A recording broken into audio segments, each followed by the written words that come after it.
This is first numerical. Light enters from air to glass plate. Air से glass plate में light जा रही है which has refractive index of 1.5.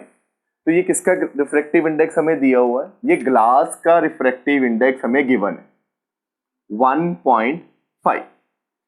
Calculate the speed of light in glass. और glass में ही speed of light पूछी. तो हमें पता है simple formula, refractive index of glass is equal to speed of light in vacuum over speed of light in glass. ये formula पढ़ा ना हमने. तो यहाँ पे ग्लास का रिफ्रैक्टिव इंडेक्स की वैल्यू फिल कर दो 1.5. स्पीड ऑफ लाइट मैंने बोला था याद रखना 3 × 10⁸ और नीचे वेलोसिटी इन ग्लास और नीचे स्पीड इन ग्लास. तो यहां से V glass is equal to 3 × 10⁸, ये 1.5 नीचे आ जाएगा. डेसिमल हटाओगे तो इसका जो 10 नीचे आएगा, अगले स्टेप में वो 10 कहाँ चला जाएगा? ऊपर. 3 × 10 × 10⁸ divided by 15. 3 1s are 3, 3 5s are 15, 5 2s are 10. So 2 × 10⁸ meter per second is the speed of light in glass. तो वैक्यूम में कितनी थी? 3 × 10⁸ और ग्लास में कितनी हो गई? 2 × 10⁸ मीटर पर सेकेंड. तो इस तरह के क्वेश्चंस आएंगे जिसमें आपको किसी मीडियम में वो स्पीड पूछ लेगा.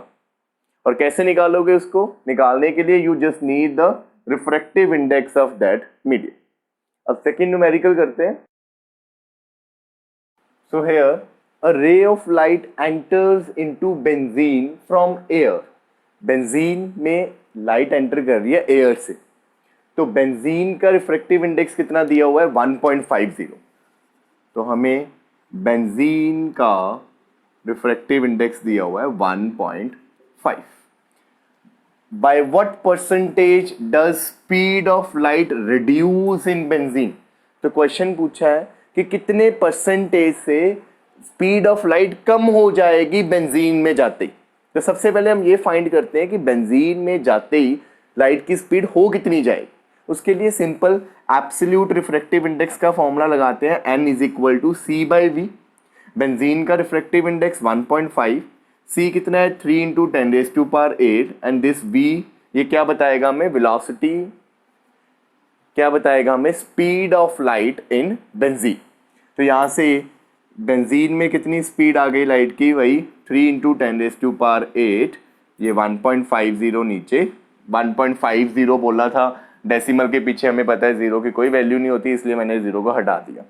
तो यहां से अब ये डेसिमल हटेगा यहां से, तो 10 ऊपर चला जाएगा, नीचे 15 × 10⁸, वही 3 5s are 10, 5 2s are 10. सो ये आ गया 2 × 10⁸ मीटर पर second. This is velocity of light in benzene. अब उसने पूछा क्या है कि कितने परसेंटेज लाइट जो है वो बेंजीन में कम हो जाएगी. तो सेकंड अब क्या निकालना है हमने? Percentage change in speed of light. वो कैसे निकालोगे बच्चे? ऊपर निकालोगे change in speed over initial speed into 100. ये फॉर्मूला होगा percentage change in speed of light निकालने का. किसी भी चीज का परसेंटेज निकालना होता है तो ऊपर उस चीज को रखते हैं जिसका परसेंटेज निकालना है. चेंज इन स्पीड का रिड्यूस बोला ना, कितनी स्पीड कम हो गई, तो ऊपर चेंज इन स्पीड, नीचे क्या आएगा? इनिशियल स्पीड कितनी है इनटू 100. तो कैसे निकालोगे चेंज इन स्पीड? कैसे निकालोगे? पहले c थी, अब कितनी हो गई? v. इनिशियल स्टार्टिंग में कितनी थी? c into 100. तो c होता है हमारा 3 × 10⁸ माइनस v कितना है? 2 × 10⁸ ओवर c नीचे भी 3 × 10⁸ इंटू 100. तो 10⁸ 10⁸ कॉमन निकल गया, अंदर रह गया 3 - 2, नीचे 3 × 10⁸ इंटू 100. ये 10⁸ से 8 कैंसिल, ये 3 - 2 1/3 इंटू 100 कटिंग करोगे 3 का तो 33.3%. तो इतने परसेंटेज से हमारी जो लाइट की स्पीड है वो क्या हो जाएगी? कम हो जाएगी, कम होगी ना। पहले कितनी थी 3, जो हमारी स्पीड ऑफ लाइट वैक्यूम होती है वो कितनी होती है 3 × 10⁸ और बेंजीन में कितनी है 2 × 10⁸। तो कितने परसेंटेज से कम हो गई 33.3%। Is it clear? अब अगला न्यूमेरिकल करते हैं। अब देखो बच्चों, यहां पे नेक्स्ट है, अब find refractive index of glass with respect to water. सबसे पहले ये देखा करो क्या पूछा उसने निकालने के लिए, refractive index of glass with respect to water. तो ये क्वेश्चन है अब रिलेटिव रिफ्रैक्टिव इंडेक्स का, क्योंकि ग्लास का विद रिस्पेक्ट टू किससे पूछा है, वाटर। तो पूछा गया हमें एन, ग्लास पहले वाटर बाद में, ये हमसे पूछा गया। और गिवन क्या है, where refractive index of glass with respect to air is 3/2।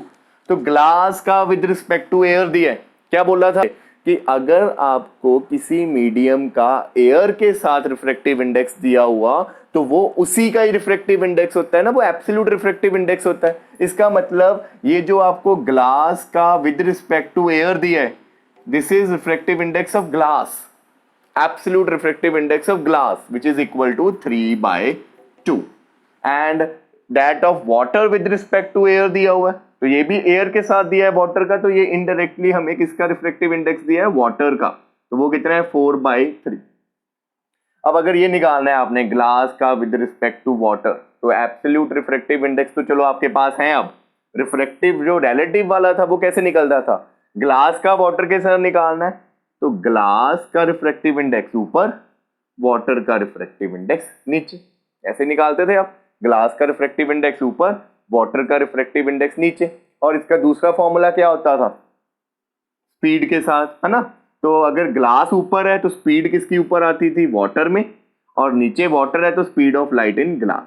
तो या तो ये फॉर्मूला लगा सकते हो आप निकालने के लिए, या आप ये फॉर्मूला लगा सकते हो according to the given things. तो हमें गिवन में क्या चीजें पता है, एनजी और एनडब्ल्यू पता है ना, ग्लास का रिफ्रैक्टिव इंडेक्स और वाटर का, स्पीड्स तो पता ही नहीं है, तो हम ये वाला फॉर्मूला यूज करेंगे। इसके according NGW is equal to glass का रिफ्रैक्टिव इंडेक्स 3/2 और वाटर का रिफ्रैक्टिव इंडेक्स 4/3। तो ये क्या आ गया 3/2, ये रेसिप्रोकल हो जाएगा 3/4, तो 9/8। This is your answer. इसको अगर आपने डेसिमल में निकालना है तो आप डेसिमल में भी निकाल सकते हो, ऐसे छोड़ना है तो ऐसे भी, ठीक है। अब नेक्स्ट न्यूमेरिकल करते हैं। तो इस क्वेश्चन में देखो, the refractive index of water and glass with respect to air are 4/3 and 3/2। Water का भी विद रिस्पेक्ट टू एयर दिया है, ग्लास का भी विद रिस्पेक्ट टू एयर दिया है, मतलब इनडायरेक्टली ये आपको एब्सोल्यूट रिफ्रैक्टिव इंडेक्स दिए गए हैं, किसके, वाटर और ग्लास के। तो वाटर का रिफ्रैक्टिव इंडेक्स कितना दे दिया इन्होंने 4/3, और एयर का कितना दे दिया, सॉरी ग्लास का कितना दे दिया 3/2। Speed of light in glass दी हुई है, मतलब ग्लास में स्पीड ऑफ लाइट कितनी है 2 × 10⁸ मीटर पर सेकेंड।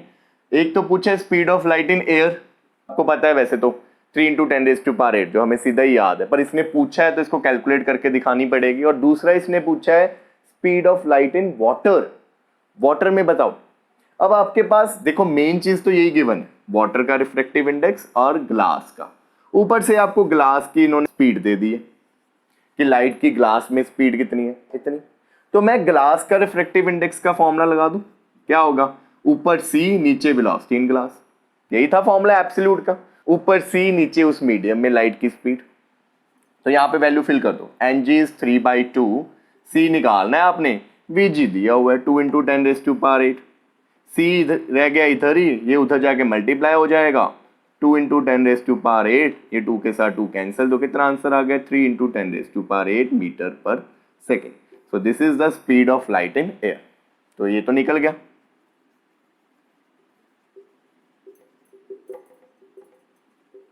अब दूसरा क्या निकालना है, speed of light in water. उसके लिए आप वाटर का रिफ्रैक्टिव इंडेक्स उठाओ, किसके इक्वल होगा, speed of light in air over speed of light in water.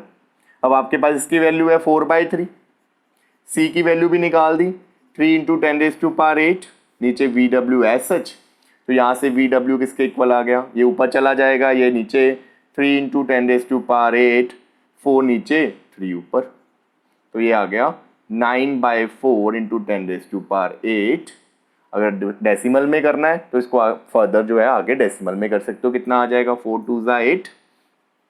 अगर आप 9 को 4 के साथ डिवाइड करो, 4 2 8, 1 डेसिमल आया 0, 4 2 8, फिर डेसिमल से आएगा 0 ऊपर से 20, 4 5 20।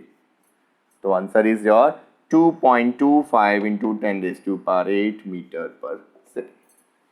ठीक है, तो दो ही फॉर्मूले बस बार बार, या तो रिलेटिव या एब्सोल्यूट। ठीक है, तो एक चीज का ध्यान रखना, अगर किसी मीडियम का एयर के साथ वो रिफ्रैक्टिव इंडेक्स देता है रिलेटिव, तो वो उसका एब्सोल्यूट ही बन जाता है। क्लियर हुआ ये चीज? अब एक और न्यूमेरिकल करते हैं। अब देखो हमारे पास ये क्वेश्चन है, लाइट एयर से किसी मीडियम में जा रही, अंदर की तरफ बेंड हुई, रिफ्रैक्ट हो गई।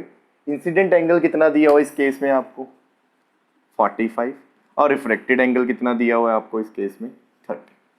और उसने स्पीड ऑफ लाइट पूछी है इस मीडियम में। ऊपर तो आपको पता ही है, इस एयर में तो हमें पता ही कितनी हो गई, 3 इंटू 10⁸ मीटर पर सेकेंड। उसने मीडियम में पूछी है। और बच्चों ये याद रखना, कोई भी क्वेश्चन अगर स्पीड ऑफ लाइट का हुआ ना, तो वो रिफ्रैक्टिव इंडेक्स से ही निकलेगा, उसके बिना उसको आप निकाल ही नहीं सकते। क्लियर हुआ ये चीज? अब रिफ्रैक्टिव इंडेक्स गिवन नहीं है, सिर्फ एंगल दिए हुए हैं 45 30, तो क्या ये एंगल से रिफ्रैक्टिव इंडेक्स निकल सकता है? बिल्कुल निकल सकता है। अगर आपको याद होगा, पिछली वीडियो अगर आपने मेरी देखी होगी जिसमें आपने स्नेल्स लॉ पढ़ा था, सेकेंड लॉ ऑफ रिफ्रैक्शन, वो क्या था, sine of angle i by sine of angle r is equal to relative refractive index of medium 2 with respect to 1। वहां पे 2 मीडियम कौन सा होता था, जहां पे रिफ्रैक्टेड रे ट्रेवल करती थी, और फर्स्ट मीडियम कौन सा होता था, जहां पे इंसिडेंट रे ट्रेवल करती थी, है ना? याद है ये चीज? तो ये ही रूल से आप निकाल सकते हो रिफ्रैक्टिव इंडेक्स स्नेल्स लॉ से। यहां पे अप्लाई करो। फर्स्ट मीडियम कौन सा है, एयर, जिसमें इंसिडेंट रे आ रही है। सेकंड मीडियम कौन सा है हमारा, मीडियम, जिसमें रिफ्रैक्टेड रे जा रही है। तो आप इसको कैसे लिखोगे स्नेल्स लॉ को, using Snell's law N2। Second medium ये वाला है हमारा, फर्स्ट मीडियम ये वाला है हमारा, तो आप लिखोगे N medium into air is equal to sine i by sine r, ऐसे लिखोगे ना। और मैंने क्या बोला था, किसी मीडियम का अगर refractive index with respect to air लिख रहे हो, यही होगा ना। इसका क्या मतलब है, refractive index of medium with respect to air, ये किसके इक्वल होगा, this is equal to absolute refractive index, है ना। ये एब्सोल्यूट उसी मीडियम का रिफ्रैक्टिव इंडेक्स आ गया। तो साइन आई की जगह कितना एंगल 45, साइन आर की जगह कितनी वैल्यू 30। अब आपको ये कुछ वैल्यूज याद करनी पड़ेगी ट्रिग्नोमेट्री में, जो आप मैथ्स में पढ़ोगे। मैं साइड पे लिख देता हूं कुछ वैल्यूज। साइन बच्चे 30 की वैल्यू होती है आपकी 1/2, याद रखना। साइन 45 की वैल्यू होती है बच्चों 1/√2।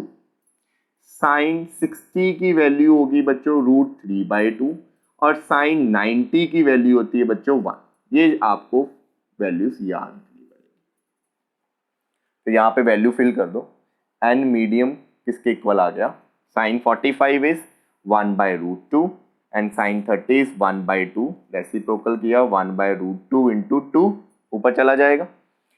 अब देखो आप 2 को क्या लिख सकते हो, √2 इंटू √2 बाय नीचे रूट, है ना। किसी भी नंबर को उसी के साथ रूट के साथ मल्टीप्लाई करोगे तो वो वापस क्या बन जाएगा, वही नंबर। तो √2 इंटू √2 2 ही बन जाएगा। ये नीचे √2 के साथ √2 कैंसिल हो गया। तो आपके पास जो रिफ्रैक्टिव इंडेक्स आया मीडियम का, that is equal to √2। Clear हो गया ये चीज।